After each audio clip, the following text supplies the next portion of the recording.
cover a lot of trans stories on this show. We believe in personal freedoms, but also in biological truths. And this week we saw the first non-binary priest to be ordained by the Church of England. We've noticed it's becoming a bit of a theme, the LGBT community and religion butting heads with each other. Remember when a Cambridge dean insinuated that Jesus might have been transgender? Or a recent exclusive where we interviewed a father who discovered that a C of E school was showing his 8-year-old child transgender educational books. If you don't remember, take a look at the video that they were being shown. Hello everyone. My name is Nana Cece. JJ is neither a boy nor a girl. When you were born, you couldn't tell people who you were or how you felt. They looked at you and made a guess. Maybe they got it right. Maybe they got it wrong. What a baby's body looks like when they're born can be a clue to what the baby's gender will be, but not always.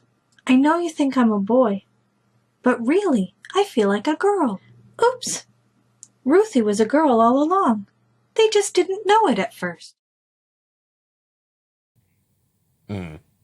Okay.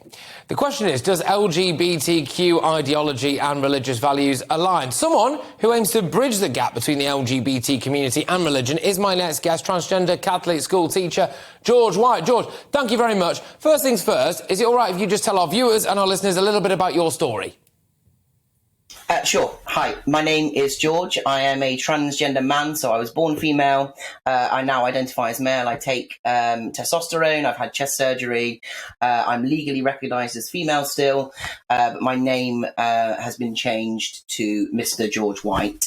I became Catholic at the age of 16 at my secondary school, where I now teach, and I started the process of transitioning about 4 years ago. Well, thank you very much for outlining all of that. Before I just talk a little bit about bridging the gap between religion and transgenderism, etc., I'm keen to get your views on why you think, or if you think, that children should be taught about transgenderism. Do you not think it might be a bit confusing? I think a lot of things that we teach children about can be seen as confusing, and I certainly wouldn't advocate for the resource that we've just seen. But I do think that we can talk about these things in a sensible and mature way, in the same way we talk about people of other faiths or other things like that. There are going to be lots of things that might sway someone's mind as a young person. That could be for a lengthy period of time. It could be for the rest of their life. It may just be a phase. But as educators, that's not our job to decide. Yeah, and I think that's a really fascinating point of view, actually, to have, and I think one that a lot of people will agree with, because there is a concern, especially when we've looked at some of the stuff that's been going on up in Scotland, for example, about whether or not decisions that are made by children, and they are children, at a particular moment in time during a very confusing period of their lives can go on to have permanent consequences, that some of them may go on to regret. And do you think that maybe quite a few people will go on to regret? I know obviously you don't, of course, but do you think some people might? There is always a chance that people might. The numbers are exceptionally low of people that detransition, I think is the word that's used. There is some misunderstanding of the way in which the system works. So I've been on an NHS waiting list since November 2017. I had my first appointment in February 2022.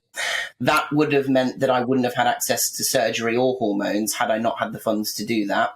So people are not being thrown into life-changing decisions immediately, and I still think there needs to be a service for people to explore their feelings of gender identity, whether they might be short-term or long-term, is something for them to discuss in that process. I think some people have a concern, don't they, as to whether or not their child is actively demonstrating or thinking a certain way, in which case that's, you could argue, natural, right? Or whether or not that thought is being planted into the child's head by someone who may or may not be qualified in order to put that there. But just more specifically in terms of yourself and where you're at as well, my understanding is you want to try to bridge a gap between LGBT and the church. Just talk to me about that, because some people would be saying that there's not really any need to bridge a gap.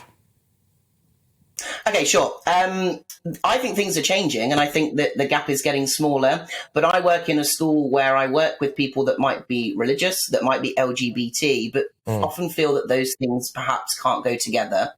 And one of the ways in which the media often kind of presents these things is to say that you can only be one or the other. And for someone like me, being trans and being Catholic are two very, very important facets of my identity.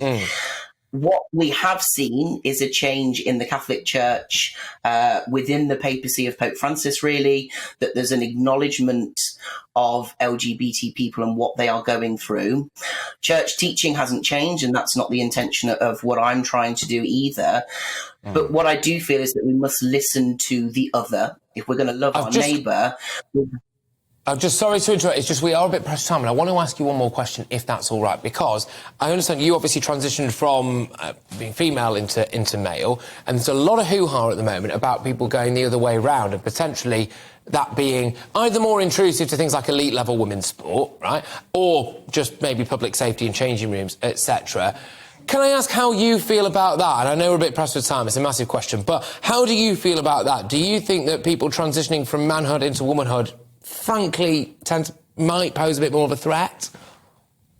I can understand what people are saying, and I think that there's a very deeper issue of what we're assuming trans women are doing because they have lived as men. I think what we need to be looking at is what are men doing. The Equality Act and the changes to the gender recognition reform do not change the fact that a man could still enter a woman's bathroom in accordance with the Equality Act, or in accordance, if a man chooses to identify as female, that person can go into a women's bathroom.